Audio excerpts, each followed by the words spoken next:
11th class maths में आपका स्वागत है। तो अब 11th क्लास मैथ्स में अब स्टार्ट कर रहा हूं मैं पहला अध्याय। जो पहला अध्याय है समुच्चय। तो देखिए भी समुच्चय क्या होता है। सबसे पहले इसमें पहला अध्याय है समुच्चय। तो सबसे पहले समझना कि समुच्चय क्या होता है, किसे कहा जाता है करके। तो देखना समुच्चय कहलाता है किसी वस्तुओं का जो सुपरिभाषित संग्रह होगा।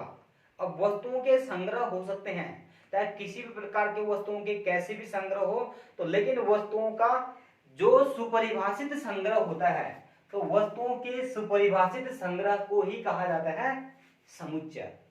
तो अब इसमें से एक शब्द कह रहे हैं, इसमें सबसे पहले इसकी परिभाषा तो कहा वस्तुओं के सुपरिभाषित संग्रह।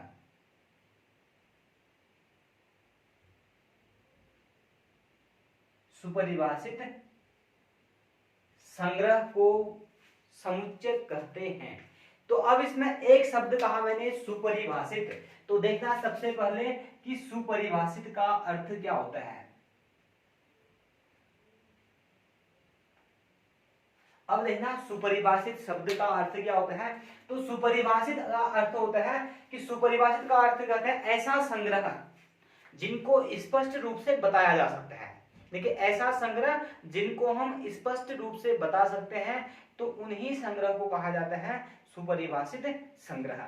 अब मैं कुछ संग्रह के एग्जाम्पल दे रहा हूं, इसमें से कुछ एग्जाम्पल लिख रहा हूं और उस एग्जाम्पल में बताऊंगा कि किनको हम सुपरिभाषित अच्छी तरह से परिभाषित कर सकते हैं और किनको अच्छी तरह से परिभाषित नहीं कर सकते हैं। तो देखिए फिर अब इसमें ले जाते हैं कुछ एग्जाम्पल।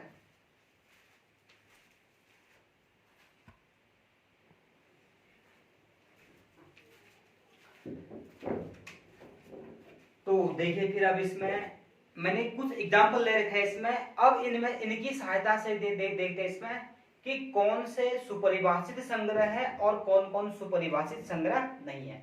तो आइए फिर देखते हैं एक एक करके इसमें। जैसे पहला दे रखे इसमें, जैसे पहला क्या रखा है, जे अक्षर से प्रारंभ होने वाले वर्ष के सभी महीनों का संग्रह।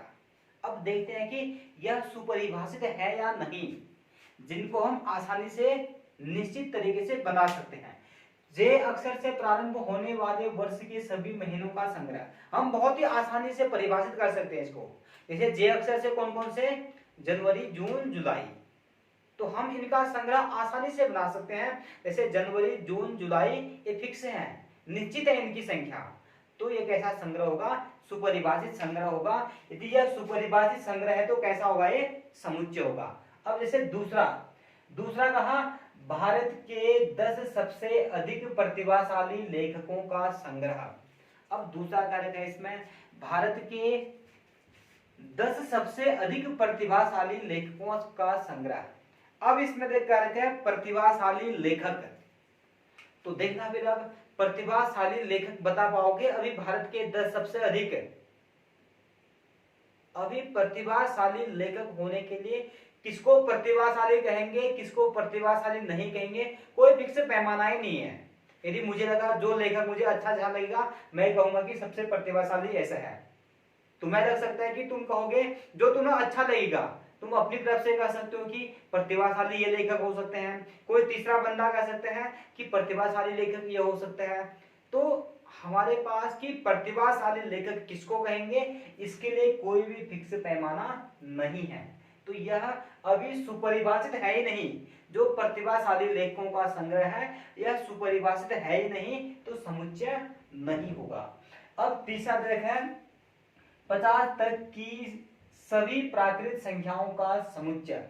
तो 50 तक की सभी प्राकृत संख्याओं का समुच्चय ये परिभाषित है, फिक्स बता सकते हैं। 1 2 3 4, 1 से लेकर कहां तक, 50 तक आ जाएंगे। तो ये फिक्स परिभाषित है, इसमें अच्छी तरह से बता सकते हैं, स्पष्ट रूप से बता सकते हैं, तो ये समुच्चय हो जाएगा। इसमें चौथा क्या लिखा है, सभी सम पूर्णांकों का संग्रह। तो सभी सम पूर्णांकों का संग्रह कहा, तो इसे सम पूर्णांक कितने आ जाएंगे इसमें, सम पूर्णांक कोई भी ले जाओ, 2 4 6 8 10 12 14 16, भले अनंत आएंगे इसमें। अनंत आ सकते हैं 2 4 6 8 10 12 14, लेकिन हम बता सकते हैं कि आगे भी क्या है, एक निश्चित सीरीज की उससे चल रहा है इसमें, इस वाले में एक निश्चित सीरीज की उससे चल रहा है, तो इसको हम आगे कौन सी संख्या आएंगी, कैसा आएगा, इसको हम आसानी से बता सकते हैं। तो ये भी कैसा होगा, समुच्चय होगा। अब अगला देखें, इस अध्याय में आने वाले सभी प्रश्नों का संग्रह, बता पाओगे इसको? अभी ये भी कैसा है कि इस अध्याय में आने वाले सभी प्रश्नों का संग्रह, गिन लोगे इसको, बता सकते हो गिन करके कि इस अध्याय में कितने प्रश्न हैं, प्रश्न संख्या 1 से लेकर के लास्ट प्रश्न तक कैलकुलेट करो, देखते होगे तो जितने भी प्रश्न होंगे उनकी संख्या फिक्स बता सकते हैं कि इस प्रश्नावली में 20 ही प्रश्न है, इस प्रश्न में 30 है, इसमें 40 है, आसानी से बता सकते हैं। तो ये भी कैसा होगा, समुच्चय होगा याद अभी। अब इसका छठा कारक है इसमें, विश्व के सबसे अधिक खतरनाक जानवरों का संग्रह। जैसे कारक है इसमें, अब विश्व के सबसे अधिक खतरनाक जानवरों का संग्रह। अब देखना फिर इसमें से कि खतरनाक जानवर किसे कहेंगे। अब इसके लिए पैमाना क्या होगा कि किसको खतरनाक कहेंगे, तो इसके लिए कोई निश्चित पैमाना नहीं है, जिसको जिससे डर लगता होगा वही कहेगा कि ये खतरनाक जानवर है। किसी को कुत्ते से डर लगेगा तो वह कहेगा कि कुत्ता बहुत खतरनाक जानवर है। किसी को बिल्ली से डर लगता होगा तो वो क्या कहेगा कि बिल्ली सबसे खतरनाक जानवर है। किसी को सांप से डर लगेगा तो वह सबसे खतरनाक जानवर सांप है। किसी को शेर से डर लगता होगा तो कहेगा सबसे खतरनाक जानवर शेर है। तो यानी कि सबसे खतरनाक जानवरों के लिए कोई भी पैमाना नहीं है, जिसको जिससे डर लगा उसने कह दिया कि खतरनाक यही है। तो इसके लिए कोई फिक्स पैमाना नहीं है इसमें। तो यदि कोई फिक्स पैमाना नहीं है तो ये सुपरिभाषित है ही नहीं कि खतरनाक जानवर क्या होगा, ये सुपरिभाषित है ही नहीं। तो इसलिए क्या होगा, ये भी समुच्चय नहीं होगा। तो इस प्रकार से जैसे कोई एग्जांपल और कर सकते हैं हम जो सुपरिभाषित ना हो, जैसे कर सकते हैं किसी शहर में स्थित, किसी भी शहर में स्थित 20 धनी व्यक्तियों के संग्रह, कुछ धनी व्यक्तियों के संग्रह बनाना हो तो इसके लिए भी कोई फिक्स पैमाना नहीं कर सकते हैं कि कितने से अधिक में धनी व्यक्ति कहेंगे, किससे कम में धनी व्यक्ति नहीं कहेंगे। यदि ऐसा होता कि इसके पास, यदि किसी के पास 5 लाख से अधिक हो रहा है तो धनी कहेंगे, या उससे कम होगा तो धनी नहीं कहेंगे। तो इसके लिए कोई पैमाना नहीं है कि किसको तो धनी कहा जाए, किसको धनी व्यक्ति नहीं कहा जाए, तो वो भी सुपरिभाषित नहीं होगा। ऐसे समुच्चय भी क्या, ऐसे भी समुच्चय के अंतर्गत नहीं आएंगे। तो देखना फिर सबसे पहले मैंने आप लोगों को बताया इसमें कि समुच्चय किसे कहते हैं। समुच्चय कहा था कि वस्तुओं के जो सुपरिभाषित संग्रह होता है, तो वस्तुओं का जो सुपरिभाषित संग्रह होता है वही सुपरिभाषित संग्रह समुच्चय कहलाते हैं। और इन पर संबंधित हमने कुछ प्रश्न भी बता रखे हैं इसमें। तो अब इसको बताने के बाद मैं एक चिन्ह, कुछ एक चिन्ह आएगा उसका अर्थ बताता हूं। जैसे इसमें कहा एक शब्द आता है इसका इस प्रकार से, जिसको कहते हैं बिलोंग्स टू, एक इसी में दूसरा आता है डज नॉट बिलोंग्स टू। जैसे बिलोंग्स टू और डज नॉट बिलोंग्स टू का अर्थ क्या होता है, इन दोनों चिन्हों का अर्थ को आप समझ लेना है। जैसे पहले कहा कोई एक समुच्चय लिख रहा हूं, a इक्वल टू इस प्रकार से 1 2 3 4। जैसे a का एक इसके अंदर स्थित है तो उस समय हम कह सकते हैं 1 बिलोंग्स टू a। जैसे 2 भी इसके अंतर्गत है तो 2 बिलोंग्स टू a, 3 भी इसके अंतर्गत स्थित है तो 3 बिलोंग्स टू a, 4 इसके अंतर्गत स्थित है 4 बिलोंग्स टू a। लेकिन 5 इसके अंतर्गत स्थित नहीं है तो कहेंगे 5 does not belongs to a। 6 इसके अंदर स्थित नहीं है तो 6 does not belongs to a।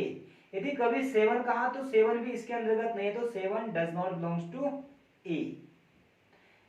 8 इसके अंदर स्थित नहीं है तो 8 does not belongs to a। इस प्रकार से जैसे कभी आम तौर पर भी कहा जाता है कि आप कहां से बिलोंग करते हैं, जो आदमी जहां पर स्थित होगा कहता है कि मैं यहां से बिलोंग करता हूं। इसी प्रकार से यदि एक इसके अंतर्गत है तो 1 बिलोंग्स टू a, यदि यहां पर ये इसके अंतर्गत यहां नहीं है तो 5 does not belongs to a। तो इन प्रकार के चिन्हों को ऐसे ज्ञात किया जाता है। अब इसके बाद सबसे पहले आप इन प्रकार के जितने प्रश्न हैं इनको लिख लीजिएगा।